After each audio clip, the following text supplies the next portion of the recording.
Deer old monk, আপনি চলে গেছেন আজ বেশ কটা দিন হলো। স্বজন হারানোর দুঃখ যে এতটা তীব্র হতে পারে এর আগে কোনোদিন ভাবিনি। আসলে সম্পর্কটা সে তো আর একদিনের নয়। সেই কলেজ হস্টেলে প্রথমবার বন্ধু মারফত আপনার সঙ্গে আলাপ, তারপর ক্রাশের বয়ফ্রেন্ডের কাছে মার খেয়ে এসে সারা রাত আপনার কাঁধে মাথা রেখে কান্না। আসলে বাবা মা তো আর সেই সময় শহরে থাকতো না। এখানে নিজের বলতে একমাত্র আমার বৃদ্ধ সাধু।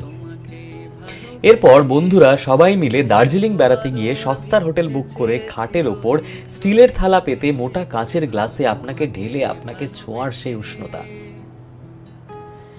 প্রথমবার চাকরির ইন্টারভিউতে রিজেক্ট হওয়ার দুঃখ। পরে অবশ্য যখন চাকরি পাই, কটা টাকা রোজগার করা শুরু করি, হাতছানি দেয় জিন, ভডকা, হুইস্কি। কিন্তু তাদের মধ্যেও মাথা উঁচু করে দাঁড়িয়েছিলেন একমাত্র আপনি। শিখিয়েছিলেন নিজের রুটস না ভুলতে। আর আজ ওরা বলছে আপনি নাকি ভণ্ড সাধু। আমি মানি না। রাম যেমন বনবাস কাটিয়ে ফেরত এসেছিলেন, আমরাও চাই আপনি ফেরত আসুন মাথা উঁচু করে, নিজ রূপে, নিজ গুণে। ইতি মানবজাতি।